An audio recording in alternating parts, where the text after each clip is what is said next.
everyone. I'm here with Principal Pianist Christi Zuniga, and we are talking all things Mussorgsky / Ravel's Pictures at an Exhibition.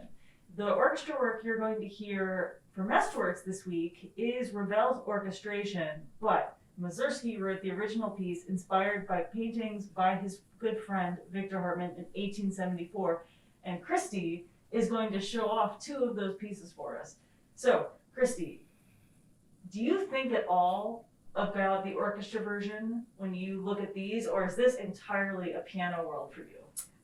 Since I first heard the piece as an orchestral work, I always think back to the Ravel, and I've always heard the Ravel version of the orchestral version. So I always think of the woodwinds and the different sounds and the saxophone solo in the old castle. When I look at these, I never learned these before I played them or heard them, the orchestral version. So the piano solo version is actually pretty new to me. I learned two of the movements a couple years ago, and those are the two that I'll play for you guys today. Fantastic. And the first one that you're going to play for us is the Old Castle. And you mentioned alto saxophone, so Dr. Darren Pettit is going to be playing that solo with us. And it's kind of a surprise, right? Like alto saxophone out of nowhere. It really is. Yeah, you don't expect that. And I do think about that when I come in with the melody, and that's what in the piano version is not marked, of course, but I always think of the saxophone, and then there's a place where it's an English horn plays along with him, and then of course having strings on the bottom, and it's just so completely different when you hear the orchestral version. But the piano version was first, so this is the way it was written. Does that, like thinking about that saxophone part, does that change how you approach the keys at all? Like how does that reflect? Yes, I try to give it a little bit of a sharper edge to it than you would if it was a string instrument or something. Just even though that's not what Mussorgsky might have had in mind, I just think it was a brilliant move on Ravel's part to add the saxophone into such a surprise, and that there's no brass instruments at all in this movement. That's kind of interesting. It kind of gives it maybe a more somber sound. Amazing. Which is what he's going for. Yeah, and it's the saxophone solo comes in and it's a surprise at first, and then you hear a lot of fragmented versions in the other woodwind players. Like you hear a flute version for a little bit and a clarinet version for a little bit, and some really like silky string sounds, but it's really the saxophone that gets the full melody. I'd love to hear it.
absolutely amazing. Absolutely amazing. Oh my gosh. Beautiful What? work. It's just such a treat to listen to that come to life because you are thinking about, you're right, if you've heard the Ravel, I mean, You just can't help it. you can't help it. This piece was written, the original was written in 1874. Ravel was one of over 40 composers who decided to take a crack at orchestrating it, and this is actually the 100th anniversary of Ravel's orchestration. He orchestrated it in 1922, so good job, us. But it's very timeless. I mean, first of all, you've got that low G sharp that's just constantly going the whole time. You don't get a break from that G sharp for 3 whole pages. And then everything else has to really layer on top of it. And even though this piece is over 100 years old, actually almost 150 years old if I'm doing my math right, it sounds you still feel the total impact, like that ghostliness, that specter, the consonant and the dissonance, the way he resolves things. Oh my gosh. It's beautiful harmonies. Yeah.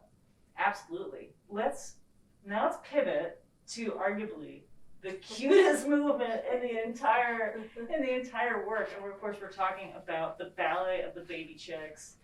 And oh my gosh. This piece, okay, this clocks in about a minute. It's so short and sweet. It's got so much going on. I don't think our woodwinds will work harder in any other movement, and you're going to work very hard for a swift minute here in a second. That's right. How do you, and does it get, mezzo forte, okay, so it does get loud. It's a very contained little nugget of cute. So tell us about this movement. You're right. This movement's one of my favorites. It's just so adorable. And the way Mussorgsky wrote the piece for piano solo is he wanted the una corda pedal to be pressed. He writes it at the beginning it sounds like it's maybe he needs it for the whole piece. And so I've tried it that way, and then every now and then I try letting up the una corda because on this particular piano, my piano, it sounds really muffled, and so sometimes I like to have a little clearer of a sound when it gets to, there is one forte Yes. on the fermata, and then one sforzando, so I sometimes let up the una corda, and that's when you press that pedal, and instead of playing 3 strings per note, it reduces it to just 1 string to keep things quiet. So Got it. that's one thing he does. I see you also have a ton of ornaments in here, because what you'll hear with the orchestra version is both the winds in the first section and the strings when they come in the trio section are just constantly trills, ornaments, little like gossamer addition notes that just make everything sound that much more both tiny and delicate, and yet also very feisty, you know? Yeah, like, that adds to the cute factor too, I'm sure. Absolutely, and then the fact that like it has to all happen very quickly.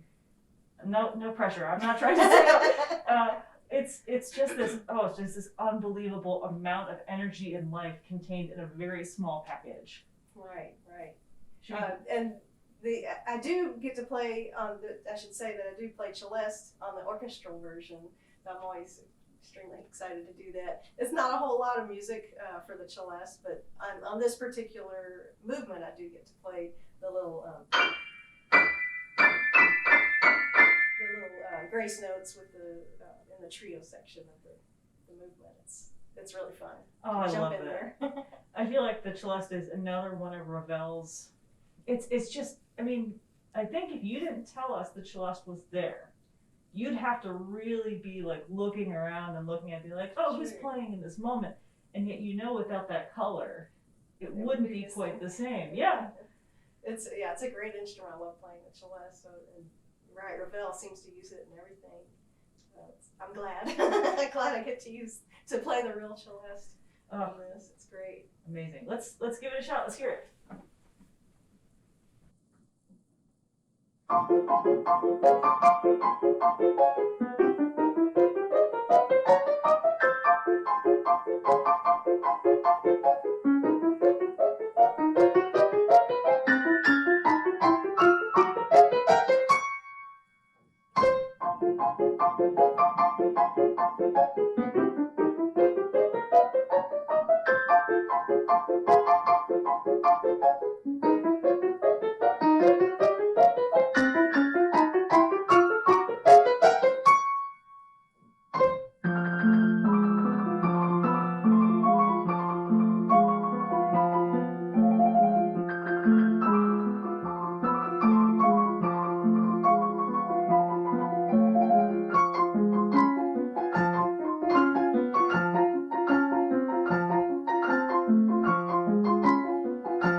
Oh, it's so cute. Christi, thank you so much. Thank you for showing off the original Mussorgsky. Any final, I mean, you have, you're playing both on the Mussorgsky this week, and there's a piano part in the Schoenberg. Right, and one little movement has Celeste on that as well, so that's kind of neat.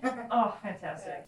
Christi, thank you so much. That was such a joy getting to experience the original Mussorgsky. Appreciate you playing those movements for us. Absolutely. Thanks so much for listening.